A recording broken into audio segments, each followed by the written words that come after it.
The film which you are about to see is an account of the tragedy which befell a group of 5 youths. Hello, and welcome to The Horrible Idea, a podcast about horror movies. I'm Stephanie, and holy moly, this movie really creeped me out. I'm Jack, and boy do I love barbecue. Any kind of barbecue, too. This episode, we are talking about the 1974 American slasher classic, The Texas Chain Saw Massacre. This is quite a film. It was released October 11th, 1974, right before Halloween. Directed by two-time Horrible Idea podcaster Tobe Hooper. Screenplay by Tobe Hooper and Kim Henkel.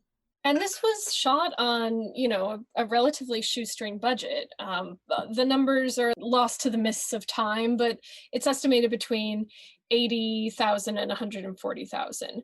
But it raked in 30.9 million, which is pretty impressive. And gave birth to a whole string of sequels and remakes, and the slasher film genre, sort of. Yeah, I've known of this movie. Of course, I feel like it's just part of like American culture at this point, even though I've never seen a minute of it. I knew about Leatherface, and I knew that it was well regarded, and that carries over, I think, to the ratings online.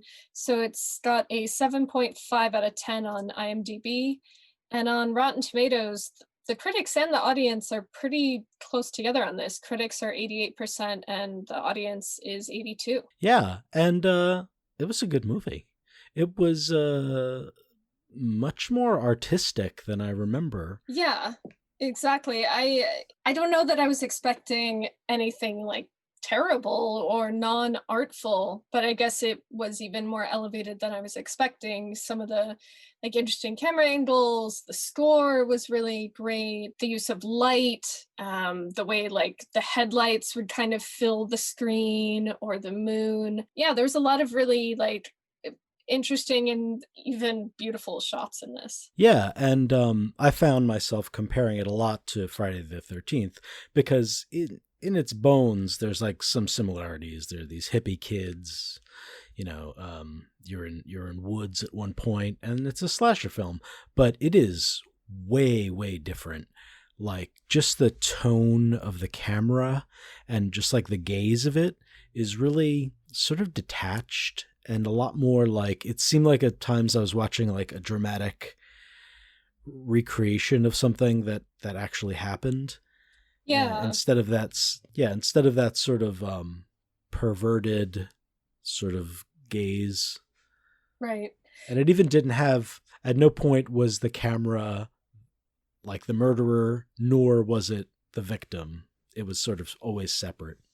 Yeah. I think it did have a certain leering quality at some points. I'm thinking particularly whenever Pam is on screen. There's a lot of shots like from a low angle at her butt. I can't hate on the camera for doing so. She's got a nice tush, but it is a little leering at her in particular. Okay, I'm gonna let you take the real life sort of influence of this, or the muse. So, as an avowed true crime fan, I was aware before watching this that it drew heavily from the story of Ed Gein, who is a super notorious serial killer who was active in the 1950s in Wisconsin. And he didn't actually kill that many people. It was more just what he did with dead bodies that got him his notoriety. He has inspired the Texas Chain Saw Massacre, Psycho, Silence of the Lambs. So he's pretty ubiquitous in Hollywood. But basically, the authorities discovered that he had exhumed corpses from the local graveyards and fashioned trophies, keepsakes, etc., from skin, bones, body parts. There's a very detailed list on the Wikipedia page of the things that the authorities found in his house. And so that's clearly a pretty direct influence on the Leatherface's decor choices. And they were pretty amazing. I forgot how much I actually like Leatherface, especially his spiffy sort of mod suit at the end, his little skinny tie. I really liked Leatherface. It's not like I was going into this expecting to dislike him, but I was like, I did find myself thinking, like, guys, just leave Leatherface alone. Like, you went into his house. He just wanted to do his business, wear his little mask, hang out, do some more interior decorating with Bones. And then these hippies come marching into his house. And then his family's terrible to him. It's true. They're real jerks. But well, the family dynamic are not what got this movie banned in several countries. I think it was the blood, the gore, what struck me about a lot of the killings was it was a lot like watching an animal get slaughtered as opposed to watching the sort of narrative way people are often killed. Like that first kill when he hits him with a hammer. Oh, and then he starts seizing. Ugh. Yeah, which seemed like a sort of realistic death that you wouldn't see in a movie. Yeah. Yeah, like in Friday the 13th, they just kind of went like, and then they were dead. Right. There were a lot of like, the first shot didn't kill people a lot. Sometimes a person took a lot of damage and didn't die. Like poor Pam got meat hooked and thrown in a freezer and she was still alive. Yeah, Pam went through a lot. So let's go through the cast of characters for this thing. The first build, Marilyn Burns as Sally Hardesty, and she is the final girl. In a way. What did you think of Sally? She was fine. I mean, there was a bit of all of these characters, except for maybe Franklin, were a little interchangeable. They were all just sort of like happy-go-lucky hippies. Well, so yeah, Sally was a little... It's funny because I feel like Sally, is off screen for a lot of this movie until she gets captured. We hang out with Pam and Kirk a lot. We hang out with Franklin a lot, but I don't feel like we get a lot of Sally until, her her half-hour scream fest. Right. There was something, was this just me? There was something jarring about the entire structure of the movie. It was very different than certainly a lot of horror films. It was very sort of, the pacing was weird, not in a bad way. It was just like jarring. And then half of it took place during the day, which made the half that took place during the night way scarier. It was eerie. And the thing is, I knew that there was a scene where Leatherface dances around with his chainsaw in like either dusk or dawn. And so I was like, well, now that it's nighttime, I know we're going to at least make it until the dawn, because then that's when Leatherface gets his little dance solo. So it's beautiful. Yeah. All right, let's go on. So then we have Paul A. Partain as Franklin Hardesty. And Franklin, in a lot of ways, I think is like kind of like the audience avatar. He's asking a lot of the questions that I feel like we want to ask. Like, is that hitchhiker coming back? Why'd he put the blood on the van? Was he serious? Why'd he cut himself? So, and, it was also interesting, I haven't seen, a disabled person represented in these films yet. So that was kind of an interesting bent. Yeah, and especially to be in a wheelchair, which is really interesting because he was going to die either way. Like the fact that he was in a wheelchair had very little to do with his like being killed. Yeah. But you did get a little into the sort of like everybody's upstairs and he can't go upstairs. Everybody's swimming and he's sort of just mumbling a lot. But it was very sort of grounded. It wasn't used to like any sort of effect. Like it was just it was just like that was his character. but it wasn't, I don't Right. think it was kind of used for show in any of the death or anything. And in some ways it kind of, it made a few of the scenes more suspenseful because he's kind of going through a doorway and it's a little slow and I'm like, oh, is someone going to jump out? And and most of the scenes they don't until he finally does. But it kind of the nature of the way he's kind of moving through the world, and especially this very old house that's hard to navigate through, kind of ratcheted up the tension. So then we have William Vale as Kirk, and Kirk he's the first to die, right? He's the one who seizes up on the floor and gets conked in the head. I mean, I feel like he was just sort of fine. I don't know. He didn't have much. He got a chainsaw to the body. It seemed like he may have already been dead by then, but yeah. Did he? Okay. Yeah, they shot that from behind Kirk. So you can't, so that you're not seeing the chainsaw go into the body. It's all sort of implied. And it's all like more Pam watching this happen. Yes, from her meat hook vantage point. And so then we have Terry McMinn as Pam. And my theory on Pam is that Pam is at least bisexual because she loves astrology, which clearly makes her queer. She's in the van reading about Saturn in retrograde and, putting a lot of faith in astrology. And so I instantly was like, all right, Pam's gay in some way. Well, not to break the fourth wall, but we are recording this on Bisexual Visibility Day, so yeah, go Pam. She's being seen.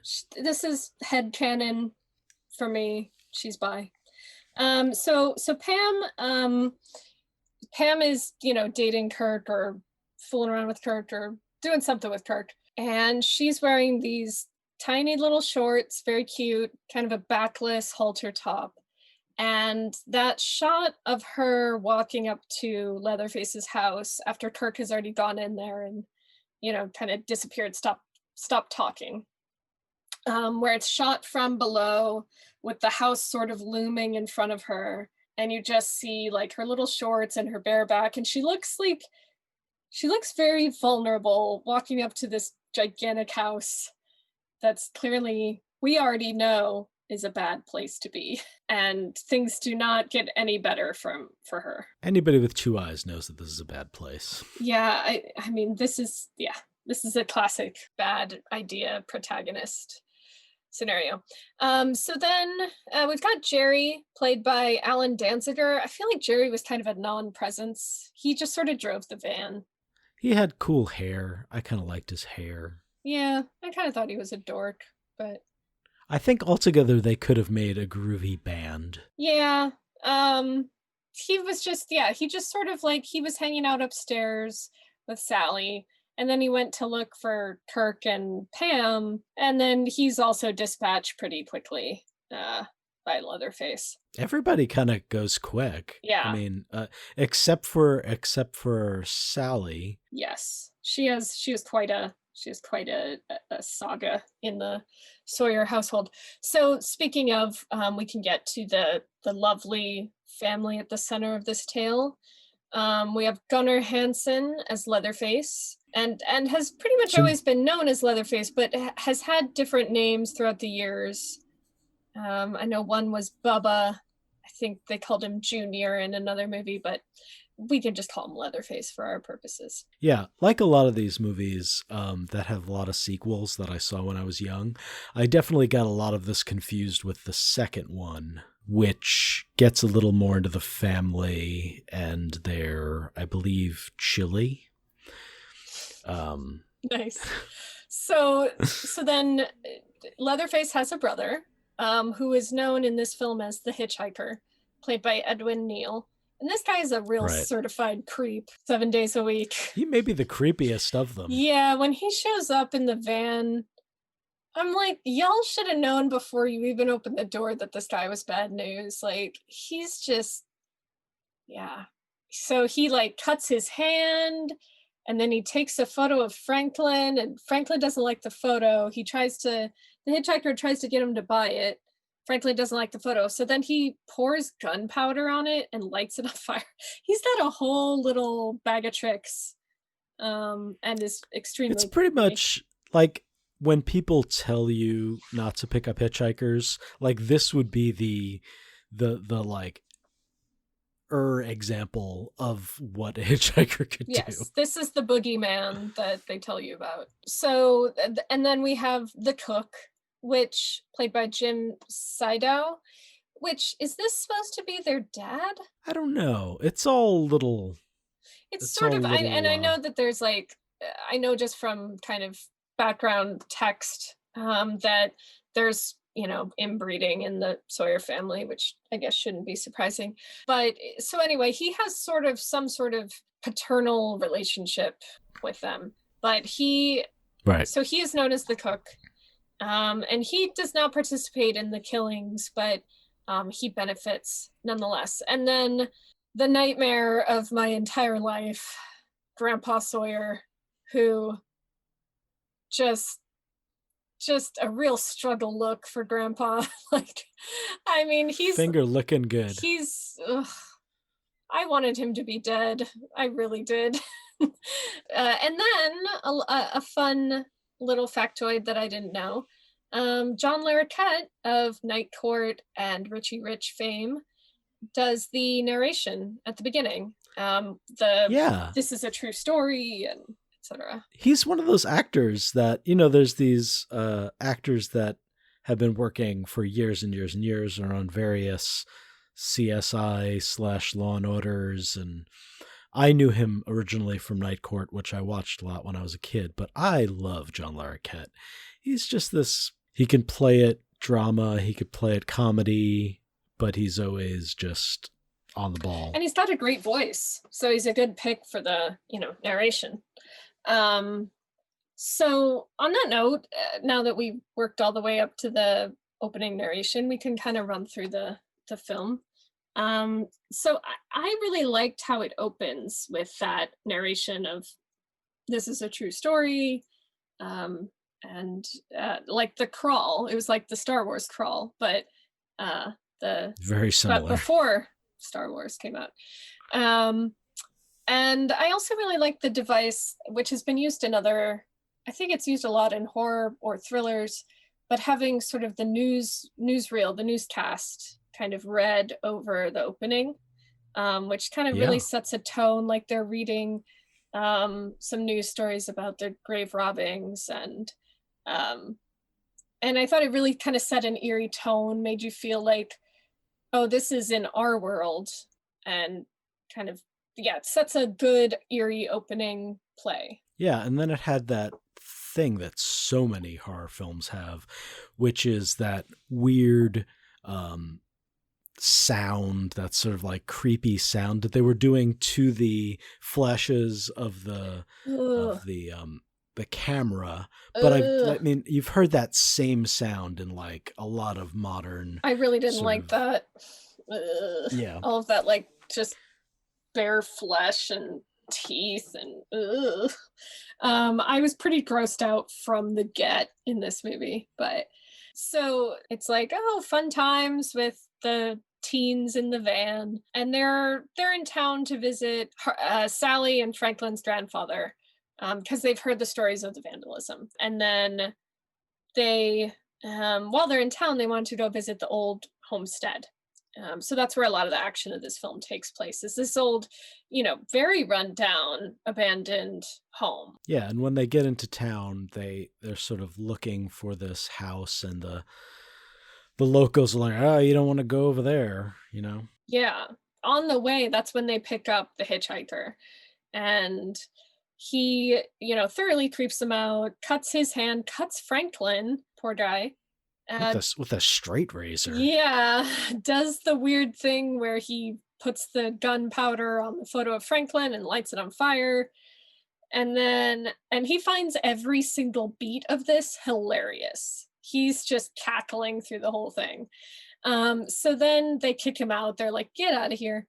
And since he had cut his palm, he rubs his palm on the side of the van in this weird design, and then, you know, kind of runs off. Yeah, so but between the symbol he leaves on the car, which we never really find out if that is anything or not, and then the burning the photograph, there's sort of this like almost voodoo sort of like he's doing some sort of magic, like he's cursing them or sort of marking them. Yeah, that's the vibe, especially because the symbol on the car isn't really discernible to me to anything, but some sort of weird like hillbilly blood magic maybe. Yeah, I got some serious True Detective vibes.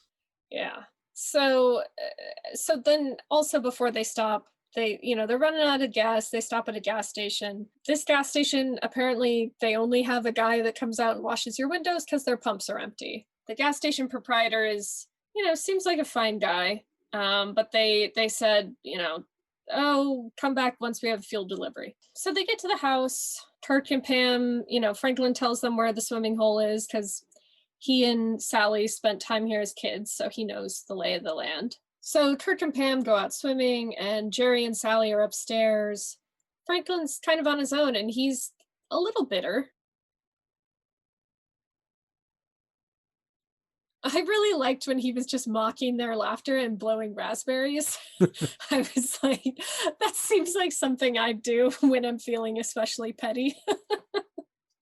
But yeah, so he's not loving it. So pretty much next is when we meet Leatherface. So Kirk and Pam find a nearby house. It's got a lot of weird stuff going on. Oh yeah. Like this was kind of the point when I really discovered how much I liked the score and what they're doing with the sound, because they have sort of these discordant noises, just kind of clangs, and then the sound of the generator is really cool, like how the background noise of the generator is running. It almost reminded me of like a projector going. Yeah. That sort of like clip, clip, clip, clip, clip.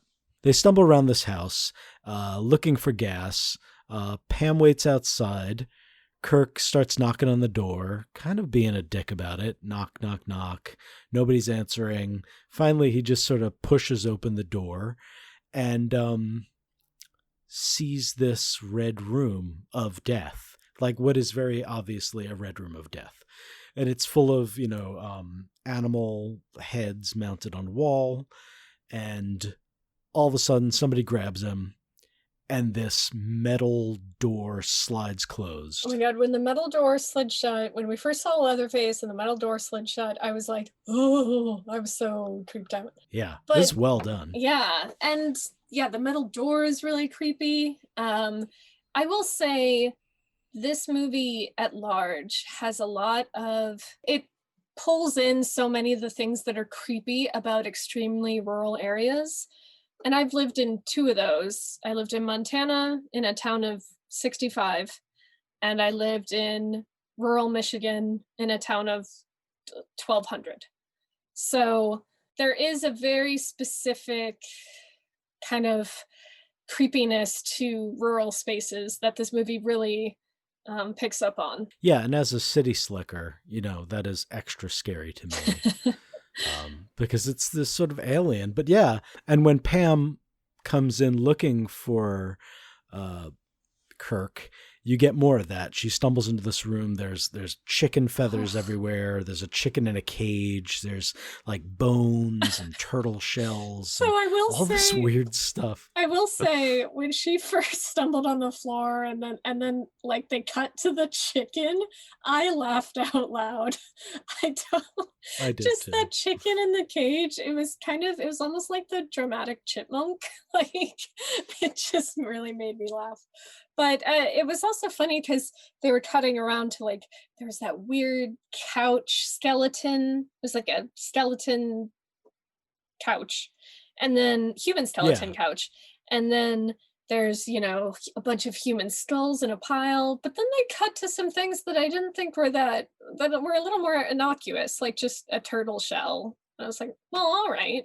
I mean, I don't know, maybe this is me showing my rural roots, but we would find like old turtle shells when I was a kid and we thought they were cool. I don't know. Yeah, I mean, I think I kind of liked that because the chickens and the other animals, it sort of made their human bone sculptures and stuff. It animalized humans even more. Like humans are nothing more than any other kind of animal that they would make stuff out of. Yeah. Which is, Yeah. freaky. So Leatherface shows up, catches Pam. In one of, for me, the sort of scariest bits was him sort of bear hug walking her to this meat hook that's like, it's very evident what's about to happen, but it's a lot more, even though they don't really show like the meat hook going into her, it's very visceral. It's very like scary. Yeah. This was one of the things that I kind of knew happens. Like I knew that someone gets put on a meat hook.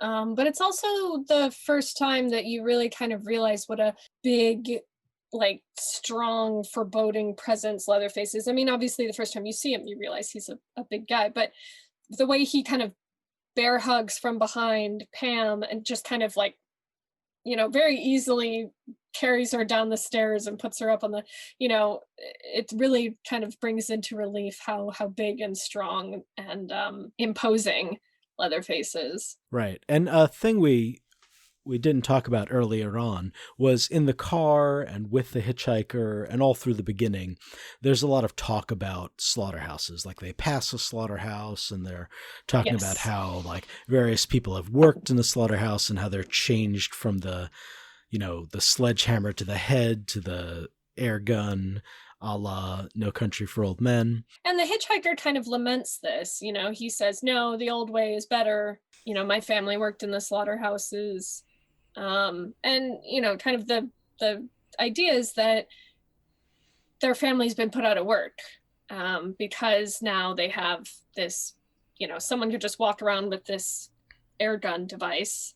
They don't need all the, the old ways. Right. And Leatherface is obviously the butcher. Like he is dressed like a butcher, kind of like, he has the apron on and he has the hammer and he's cutting people up. Yeah, he's and he's good at what he does, Gotta respect the craft of Leatherface. It's true. So back at the other house, Jerry says he's gonna head out to look for Pam and Kirk. He tells Sally, stay here. They have like a weird interaction. And then he's like, no, you stay here. I'm the man. I'm going to go. Yeah. And then pretty much immediately Leatherface kills him. Yes, he's dispatched of quite quickly. Right. And now the sun is setting. It's getting dark. And Sally and Franklin go out to find their three friends who are now gone. In the horror classic, like, I'll be right back. People go down in the basement, people go out, and then they die, and then other people go and look for them. Yeah. And, Sally doesn't want to take Franklin at first because she's saying, I'm not strong enough to push the wheelchair up the hill. And he's like, no, don't leave me here. We have to go together. So the scene that follows is really was really tense because it's dark. And this movie is not shy about not lighting the way for you. When it's dark, and there's just a little bit of like dark blue sky, but evening twilight. So she's pushing him through like a bramble bush. Like they have to kind of like roll the wheelchair over all these sticks. And this is a 60s, early 70s wheelchair. It's like, it's not a wheelchair made for anything, but like a soft floor. It's not an all-terrain kind of thing. And they do have a flashlight, but the flashlight is sort of also, not of the best quality. So they're rolling through the woods. They're trying to get to this house. And then all of a sudden, who jumps out? But it's our old pal Leatherface. And he just drives a chainsaw right into Franklin. Like, no hesitation. That scared me. When he jumped out at Franklin, I got freaked out. Yeah, there was like do you hear something? And then they turn around, and here's the thing about a chainsaw. It's not a quiet weapon.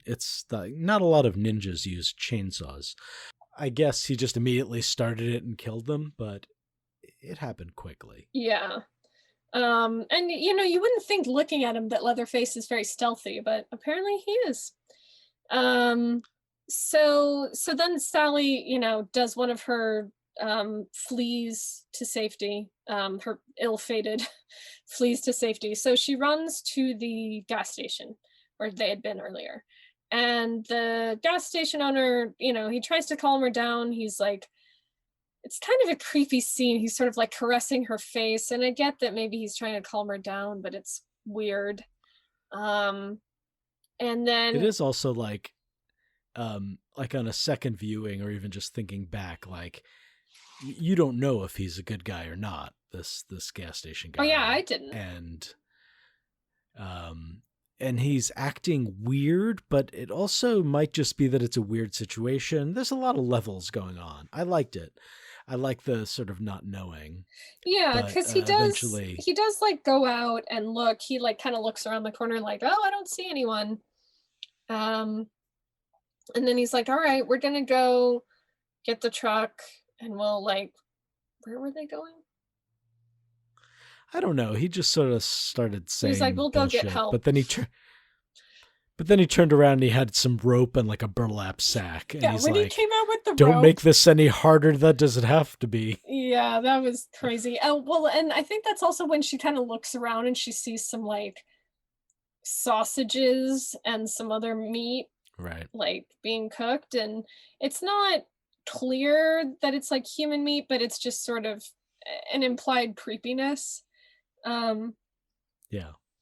I also remember at this point looking at the time of the movie, and there was a long time to go, and I'm like, everybody's dead except for one person. Yeah. So he, ties her up, gags her, puts the, oh yeah. So I like kind of died when he was just kind of swatting at her with the broom. Just like, yes. There are certain parts of this that were kind of unintentional comedy, I think. Like it was sort of unsettling, but also very funny because he's just sort of swatting her with the broom part. But then he gets her into the truck and then he's still kind of like hitting her with something and like cackling. He's hitting her with the broom handle, just sort of like, and laughing at her. Yeah, he's just kind of constantly cackling through this whole thing. So he's driving. But he gets back to his home, which we quickly discover is the same home as Leatherface and the hitchhiker. The hitchhiker is arriving home at the same time. I guess when they dropped him off in the van earlier, he went and did some nefarious deeds for a while and then went home. The hitchhiker recognizes Sally, and is sort of like gleefully taunting her, being his usual creepy ass self. And this is kind of the point where you realize that Leatherface has a really kind of tortured relationship with his family. They're all kind of like, haranguing him and, hitting him over the head, and he doesn't seem to really have a good time like with his family. I don't know. Well, at one point he's laughing. Everybody's laughing. It's a weird dynamic. I feel like nobody in this family is getting out in any way normal. I mean, at one point they're all making fun of the cook because he like doesn't kill people, and then he sort of, for a moment you're like, oh well, maybe he's not that bad, but then he sort of starts laughing too when everybody's sort of making fun of Sally. And yeah, they're all pretty deranged, and like he yeah. So also I think something we didn't mention is that Leatherface he doesn't speak in like full verbal language that you and I necessarily understand. It seems like he communicates with his family just fine, but he sort of does like squeals and grunts and a few words here and there, but not in a way that we can necessarily understand, though. You get kind of the emotion he's getting across, whether it's glee or discomfort or whatever the case may be. He emotes, yes. Yeah. So then they bring Grandpa out. Ugh, fucking Grandpa. So at first it looks like he's dead. He's like some sort of mummy or something. His skin is white and sort of, yes, because he's upstairs with Grandma, bloated, who's definitely dead. Well, she's a skeleton. Sure.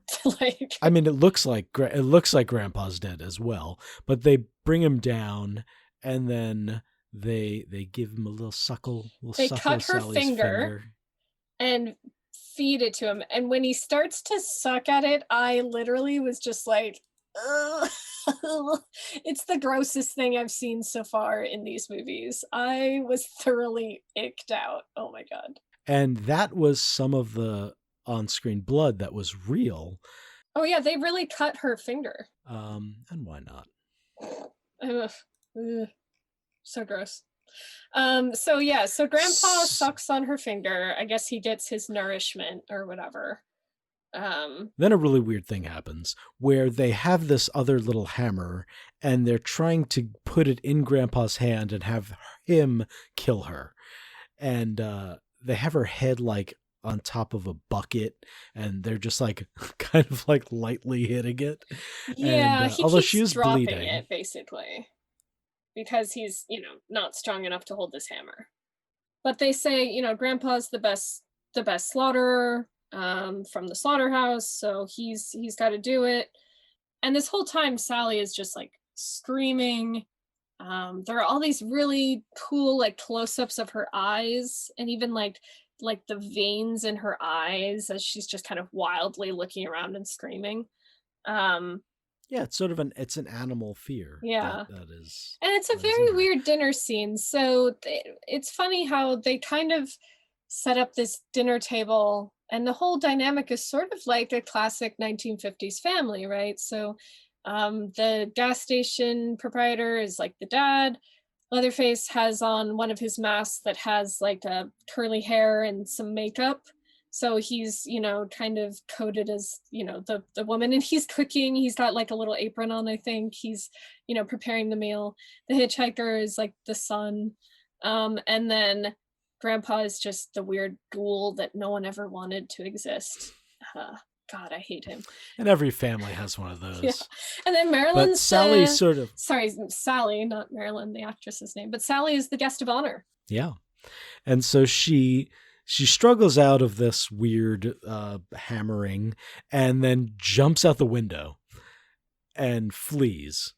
And I was not expecting that. I knew she had to get away because I knew she didn't die. I remember the scene at the end. But then we're led on this weird chase through the woods and the brambles, and there's a lot of falling, and she gets her hair caught in some thorny bushes and things, and until they get to a road, and then there's a truck driver who kind of stops, and Leatherface attacks the truck with the chainsaw, and then it's just like a lot of screaming and a lot of running around the truck, and it's just like over and over again, and the truck driver has a wrench, and finally another car comes, a pickup truck, mm-hmm. and Sally jumps in the back of it. And she's just drenched in blood at this point. Right. And screaming, and sort of she looks insane. She looks like she's been like driven insane. Yeah, and I had the captions on for this, which, I didn't need them for that last half hour because it's basically just screaming continues. But she chainsaw. But the screams in that last part, the caption said like laughing maniacally or something like that. Like she's interchanging like laughing and screaming because she's clearly she's had a psychotic break. And why shouldn't she have? Like, this is nightmarish. And then the tiny dancer, Leatherface, spins and whirls. And yeah, like I've seen some of the descriptions saying like Leatherface like spins with his chainsaw in frustration. I thought it looked like a very kind of deranged, joyful dance. I don't know. He didn't seem mad to me. It did. I mean, at one point in that, he falls or gets pushed down, and he chainsaws his own leg a little. Oh my God, yeah. That was gross. But yeah, it didn't seem like he felt defeated. He seemed maniacal. Yeah. Yeah, like just unhinged, yeah. So jump scares. So there were a couple jump scares for me. I mean, I was both grossed out in certain stages and scared in certain stages. So the opening with all the flashes of like the viscera and the like bared like skin, like bloody corpses and whatever, that part I was just like, ugh. But the big jumps were definitely the first time Leatherface pops out at Kirk and hits him with the hammer, when he jumps out at Franklin with the chainsaw and just, chainsaws him. And then it wasn't a jump scare, but God, when Grandpa sucks on her finger, that was one of the worst things I've seen so far in these movies. I was just horrified. And before he actually starts engaging and sucking, I was like, please be dead, please be dead. But he wasn't, of course, he wasn't dead. So I didn't react super strong to this. It was more of just like a cringing, like, oh geez, this guy's gonna die right here. I think I was hungry while watching, and the barbecue did look good. Texas barbecue. I once did a barbecue tour of America, and Texas had some good barbecue. Oh. Panhandle up in there. Did you do Arkansas Carolina? as well. The Carolinas, yes, have a complex arrangement of, there's a mustard sauce, there's vinegar, there's a whole section of Carolina that does lamb. Anyway, we may be getting slightly off track. But yeah, when Kirk gets hammered, when the hitchhiker cuts himself, I was really cringing at that one. Yeah. And then when he takes out his knife, he's like, look at my knife. I got a knife too. Yeah, he's jazzed about everything. All right, so why'd you do that? I think I texted you while watching this, and I was like, the why'd you do that's are just going to be the same for both of us. So yeah, well, so I did have one that I don't think we talked about, which was, so the truck driver, the guy with the big rig that runs over the hitchhiker. So he ran over the hitchhiker and just killed him. Right. But then I kind of jumped at that also, actually. It's just like the way he goes under the tires. But so the truck driver runs over the hitchhiker. Leatherface is kind of coming at them, but they get into the cab, both him and Sally, and then they get out the other side. And I was like, why didn't they just drive away? Were they like, was the truck stalled because of the dead body under the wheels? Like, I don't know. It just seemed like they could have driven away. Yeah, there was a lot of chaos. Yeah. It was not a slick, quick cut action film. All the action was chaotic, and you didn't know where things were. Yeah. And it was dark. Well, and then I also was like, well, wait, where did he go? Because then he just kind of runs off on foot. He throws a wrench at Leatherface, and that's when he falls over and chainsaws his leg. But then he just runs off, and then Sally escapes with the guy in the pickup truck. But I found myself thinking, like, when Leatherface is doing his dance, I was like, well, he's within running distance of that truck driver. He could go, like, find himself a new feast. My main why'd you do that was, so when they go into that, when I think Kirk goes into the house for the first time, and he sees this red room, and he starts walking towards it. Now, it is this sort of disheveled, horrible hovel of a place with this very clean, very nice room painted blood red with all of these hunting trophies. Like, is it because I'm not Texan? I immediately would have left that place. I was reminded of one of the greatest films that we probably won't have time to get to, but Ace Ventura 2, When Nature Calls, when he goes into that hunter's house and he goes, this is a lovely room of death. And that's immediately what I said. It was a room of death. Yes. And I will say, I've been to homes that have, kind of different kind of animal heads mounted on the wall. Maybe not to the same intensity and variety as Leatherface's, wall, but that is a kind of a rural life thing. When I was growing up, I would visit my grandparents, and there was a buck head mounted in the basement, which is where me and my sister would sleep. And it really would kind of freak me out. Mostly just its like glass eyes. All right. No reaction to that. Now, this is why I don't leave New York. Well, nothing bad ever happened in New York. Right. I say we move on to final reactions. All right. Go for it. So I really enjoyed this movie. As I said in the beginning, I enjoyed it in contrast to the other movies we've seen so far. I liked everything the camera was doing, this sort of detached view of things. I thought it just had a different tone than a lot of horror movies I've seen, and it had a very different like narrative structure than I've seen. It almost is split into two parts, or maybe three acts, where there's the build up, there's the happy hippies, then there's the everybody going into the house and getting killed, and then there's Sally running for a long time and screaming and laughing, and they feel sort of different. And I don't know, I just liked it. It reminded me in some ways of like Psycho, definitely.